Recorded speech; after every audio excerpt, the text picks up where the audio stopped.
हरे कृष्णा। एक बहुत ही शर्मनाक घटना सामने आई है मणिपुर से, जहां पर 2 स्त्रियों को निर्वस्त्र करके पूरे शहर में घुमाया गया है, जिसमें 800 लोग शामिल थे। Can you believe? 800 लोगों ने 2 स्त्रियों को निर्वस्त्र करके पूरे बाजार में घुमाया।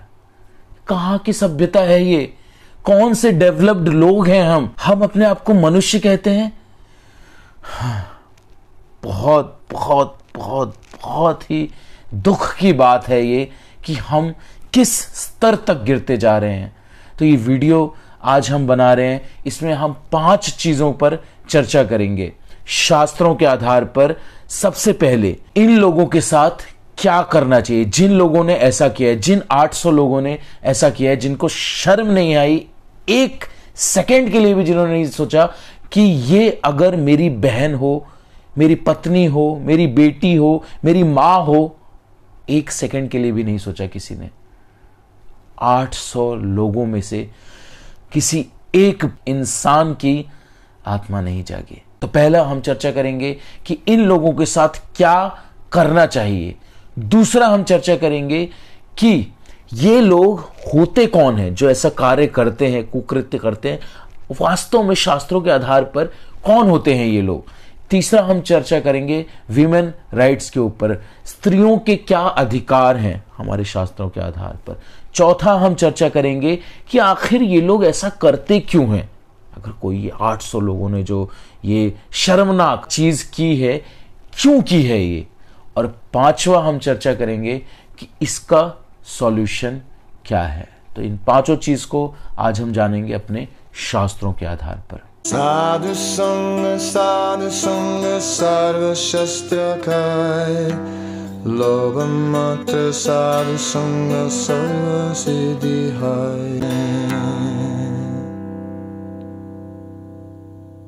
सबसे पहले ऐसे लोगों के साथ क्या करना चाहिए। तो श्रीमद् भगवद गीता 1st चैप्टर के 36th वर्ष, पहले अध्याय के 36वें श्लोक में श्रीला प्रभुपाद जी परपोर्ट में बताते हैं 6 लोग। कौन कौन से लोग? पहला, जो किसी को जहर देता है, विष देता है। दूसरा, जो दूसरों के घर में आग लगाता है, अग्नि लगा देता है। तीसरा, जो घातक शस्त्रों के साथ किसी के ऊपर प्रहार करता है। चौथा, जो दूसरों की संपत्ति को हरण करता है। पांचवा, जो दूसरों की जमीन पर कब्जा करता है। और छठा, जो दूसरों की पत्नी को किडनैप करता है। इन 6 लोगों को आतताई कहा गया है और इन आतताइयों को तुरंत बिना विलंब किए मार देना चाहिए, मृत्यु दंड देना चाहिए। इसमें कोई पाप नहीं लगता है। तो इन 800 के 800 लोगों को तत्काल मृत्यु दंड मिलना चाहिए हमारे शास्त्रों के आधार पर।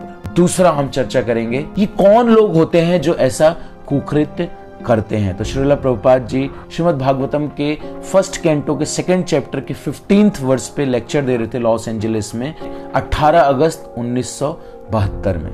तो श्रीला प्रभुपाद जी कहते हैं जो बिल्ली होती है, कुत्ता होता है, बैल होता है, ये अगर सड़क पर संग करते हैं, रेप करते हैं, अगर एक बिल्ली एक दूसरी बिल्ली का रेप करता है या कुत्ता दूसरे कुत्ते का रेप करता है, तो इनके लिए कोई सजा नहीं है। स्ट्रीट पे भी, अगर चौराहे पे भी ये लोग ये कार्य करते हैं तो इनके लिए कोई सजा नहीं है। लेकिन अगर वही कार्य कोई मनुष्य करता है तो उसके लिए सजा है। क्यों? क्योंकि अंतर है मनुष्य की चेतना में और पशु की चेतना में अंतर है। तो जितना हम अपने आप को कंट्रोल में रखेंगे उतना ज्यादा हम पशु है, पशुवृत्ति, उससे ऊपर उठेंगे। ईटिंग, मेटिंग, स्लीपिंग, डिफेंडिंग, ये 4 चीज मनुष्य भी करते हैं और पशु भी करते हैं। ईटिंग मतलब खाना, मेटिंग मतलब संग करना, स्लीपिंग मतलब सोना, डिफेंडिंग मतलब अपना बचाव करना। ये 4 चीजें मनुष्य भी करता है और पशु भी करता है। तो अंतर क्या है? मनुष्य और पशु में क्या अंतर है? अंतर है चेतना का, कॉन्शियसनेस का।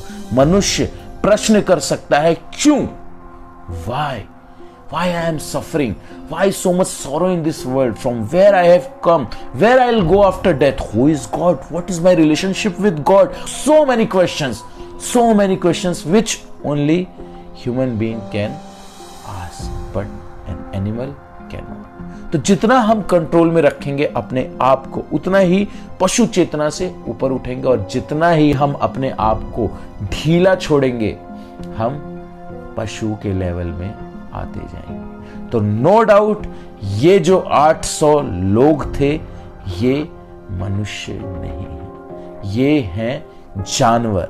जी हां, they are not less than animal. तीसरा हम चर्चा करेंगे कि शास्त्रों में वीमेन के क्या राइट है, स्त्रियों के क्या अधिकार हैं। क्या स्त्रियां इसलिए बनी हैं कि उनको बीच बाजार में नग्न करके घुमाया जाए, उनको हर समय नीचा दिखाया जाए, उनको उल्टा सीधा बोला जाए, उनको समाज में तुच्छ नजरों से देखा जाए?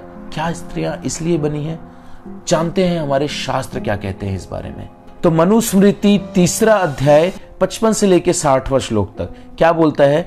A women must be honored and adorned by their fathers, brothers, husbands, and brothers-in-law who desire their own welfare. Where women are honored, there the gods are pleased, but where they are not honored, no sacred right yields rewards. Where the female relations live in grief, the family soon wholly perishes. But that family where they are not unhappy ever prospers. The house on which female relations not being duly honored pronounce a curse perish completely, as if destroyed by magic. Hence, men who seek welfare should always honor women on holidays and festivals with gifts of ornaments, clothes, and food. In that family where the husband is pleased with his wife and the wife with her husband, happiness will assuredly be lasting.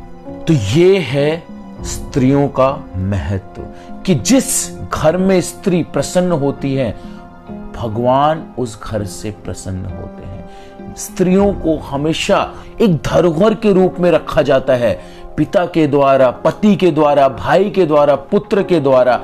हर समय जैसे कि कोई कीमती चीज होती है उसको हम संभाल कर रखते हैं प्रोटेक्शन में, वैसे ही they are so precious and they should be protected by these 4।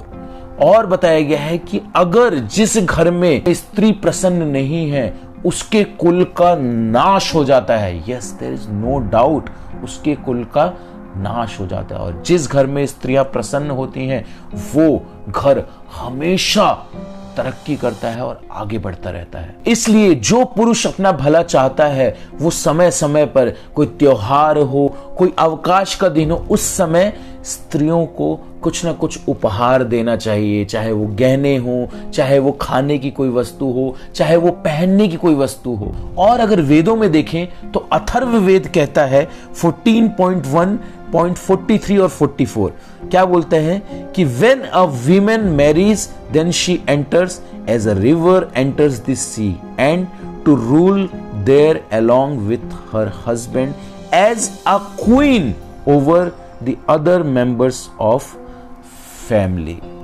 मतलब कि एक स्त्री का जब विवाह होता है तो ये किस प्रकार है, जिस प्रकार नदी जाकर समुद्र से मिलती है और वो स्त्री उस घर की रानी होती है, रानी बनाकर उसका सम्मान किया जाना चाहिए।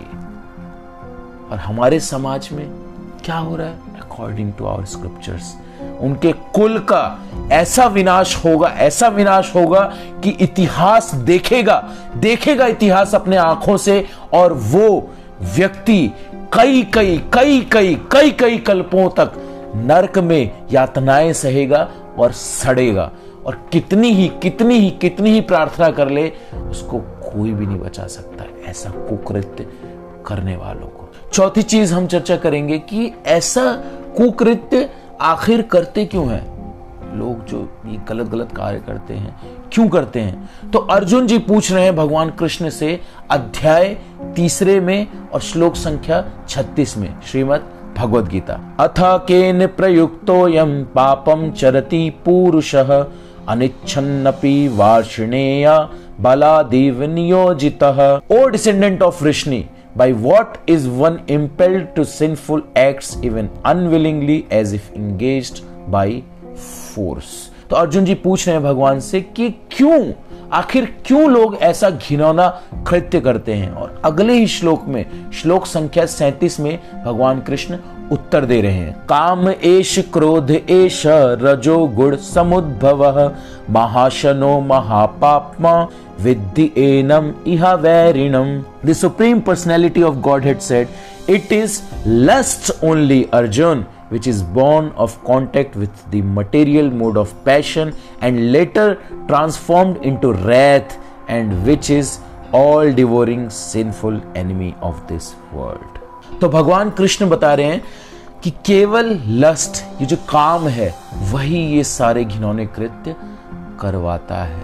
तो ये लस्ट बीमारी है और क्राइम उसका सिम्टम है। अब कोई नियम बना देने से स्ट्रॉन्ग कि अगर ऐसा करेंगे तो उनको फांसी हो जाएगी, उनको मार दिया जाएगा, 14 साल उम्र कैद की सजा दी जाएगी, विभिन्न विभिन्न प्रकार के नियम या कानून बनाने से क्या ये रुक जाएगा? तो ठीक वैसे ही जैसे कि किसी को अगर कोई बीमारी है, मान लीजिए किसी को डेंगू है और उसको बुखार हो गया है, तो कोई दवाई बुखार की दे तो कुछ समय के लिए बुखार चला जाएगा, लेकिन क्या उससे डेंगू ठीक होगा? नहीं, थोड़े समय के लिए आराम मिल जाएगा, लेकिन वो बीमारी क्योर नहीं होगी। तो ठीक वैसे ही यहां पर किसी को सजा दे देने से, उम्र कैद की, 1 साल की, 20 साल की, 5 साल की, फांसी की, थोड़े समय के लिए लगेगा कि हाँ उसको सजा मिल गया, लेकिन उसके अंदर ये जो बीमारी है वो नहीं मरेगा, वो दोबारा से ये कार्य करेगा, दोबारा से अपनी सजा पूरी करके दोबारा से वो ये कार्य करेगा। क्यों? क्योंकि हार्ट ट्रांसफॉर्म तो हुआ ही नहीं। जब तक हमारा हृदय परिवर्तन नहीं होगा तब तक बार बार बार बार हम इन घिनौने कार्यों में लिप्त होते रहेंगे। अब प्रश्न ये उठता है कि आखिर ये काम उत्पन्न कैसे होता है। तो जीव जब प्रकृति के संसर्ग में आता है, तमोगुण, रजोगुण और सतोगुण के, तब जीव कॉन्टामिनेटेड हो जाता है। और जब ये रजोगुण बढ़ता है तो लस्ट बढ़ता है। क्यों? क्योंकि ये जो मोड ऑफ पैशन है, रजोगुण है, इसका कैरेक्टरिस्टिक क्या है? तृष्णा। और ये तृष्णा इस संसार में जो प्राइम, सबसे सेंटर्ड, जिसमें सारे जीव जिसके पीछे भाग रहे हैं, सबसे उच्च जिसे सुख कहा गया है इस संसार में, वो है काम का सुख, लस्ट। और लस्ट से आता है क्राइम। जैसे कि हमने पहले बताया कि lust is a disease and crime is symptom. अब प्रश्न ये उठता है कि हम सेंस ऑब्जेक्ट्स के पीछे भागते क्यों हैं? तो वेदांत सूत्र 1.1.12 बोलता है, आनंदमयो भैसात, मतलब कि the living entities are by naturally they are pleasure seeking. मतलब जो आत्मा है उसका गुण क्या है? प्लेजर, प्लेजर की तलाश करना, सुख की तलाश करना। क्योंकि आत्मा का गुण क्या है? वो हमेशा खुश रहती है। जिस तरीके से चीनी का गुण क्या है? मिठास। पानी का गुण क्या है? बहना। उसी तरह आत्मा का जो गुण है वो है प्लेजर सीकिंग। लेकिन इस संसार में सबसे बड़ा सुख क्या है? सबसे ज्यादा प्लेजर किसमें है? सेक्स में। यस, जब एक स्त्री एक पुरुष के संग में आती है या पुरुष एक स्त्री के संग में आता है तो वो हाईएस्ट प्लेजर है इस मटेरियल वर्ल्ड का। और आज के भौतिक जगत में जहां हर तरफ केवल हमारी इंद्रियों को भड़काया जा रहा है, चाहे वो इंटरनेट हो, चाहे वो बिलबोर्ड्स हो, चाहे वो एडवर्टाइजमेंट हो, हर जगह से प्रहार किया जा रहा है कि हमारी इंद्रियों पे आघात हो और हम सब अपने सेंसेस को पूरी तरीके से ढील दे दें। तो अब तक हम ये समझ चुके हैं कि ये जो क्राइम हुआ है, ये जो क्राइम होते हैं, इसका मूल कारण है लस्ट। और लस्ट क्यों आता है? क्योंकि आत्मा की क्वालिटी क्या है? Pleasure seeking mentality. तो क्राइम आया लस्ट से और लस्ट आया प्लेजर सीकिंग मेंटेलिटी से। तो अगर इस प्लेजर सीकिंग मेंटेलिटी को काट दिया जाए तो ना ही लस्ट आएगा और ना ही क्राइम होगा। लेकिन ये प्लेजर सीकिंग मेंटेलिटी को कैसे काटा जाए? जैसा कि हमने बताया, चीनी का गुण है मिठास, पानी का गुण है बहना, वैसे ही आत्मा का गुण है प्लेजर सीकिंग। तो अब इस प्लेजर सीकिंग को क्या रोका जा सकता है? तो आइए हम 5वें विषय वस्तु पर चलते हैं, जिस पर हम चर्चा करेंगे कि इसका सॉल्यूशन क्या है। तो भगवान कृष्ण भगवत गीता के दूसरे अध्याय के 59वें श्लोक में, सेकेंड चैप्टर के 59th वर्स में क्लियरली बता रहे हैं, विषया विनिवर्तन्ते निराहारस्य देहिनः रसवर्जम रसोप्यस्य परम दृष्ट्वा निवर्तते। मतलब the embodied soul may be restricted from sense enjoyment, though the taste for sense objects remains, but seizing such engagements by experiencing a higher taste, he is fixed in consciousness। मतलब क्या हुआ? प्लेजर सीकिंग आत्मा का अधिकार है, उसका right है, लेकिन क्योंकि वो तुच्छ विषय वस्तुओं में लगा हुआ है, अगर उससे ऊपर की कोई चीज मिल जाए तो वो उसको छोड़ देगा। फॉर एग्जाम्पल, आपके पास ब्रेजा है, ब्रेजा कार है। अब आपको अगर कोई बोले कि आप ऑल्टो ले लें हमारी और अपनी ब्रेजा हमें दे दें, आप बोलेंगे नहीं नहीं नहीं, कैसी बात कर रहे हैं, हम नहीं लेंगे। लेकिन अगर आपको बोले कि आप हमारी फॉर्च्यूनर ले लीजिए और अपनी ब्रेजा दे दीजिए, तो आप तुरंत तैयार हो जाएंगे। क्यों? क्योंकि जो ऑल्टो है वो ब्रेजा के आगे छोटी है, लेकिन जो फॉर्च्यूनर है वो ब्रेजा के आगे बड़ी है। सो क्या फॉर्मूला अप्लाई हुआ? हायर टेस्ट का और लोअर टेस्ट का। ठीक वैसे ही जब आत्मा को कुछ हायर टेस्ट मिल जाएगा तो अपने आप ये जो नीचे का टेस्ट है इसको छोड़ देगी। जैसे कि जब फॉर्च्यूनर मिल जाएगा तो ब्रेजा को छोड़ देंगे। अब वो आत्मा को मिलेगा कैसे? हायर टेस्ट कैसे मिलेगा? प्रश्न है। तो भगवान भगवत गीता के दूसरे अध्याय के 61वें श्लोक में बताते हैं, तानि सर्वाणि संयम्य युक्त आसीत मत्परः वशे हि यस्येन्द्रियाणि तस्य प्रज्ञा प्रतिष्ठिता।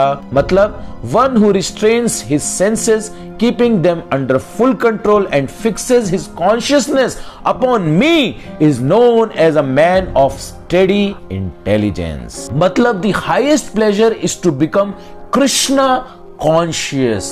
Yes, why?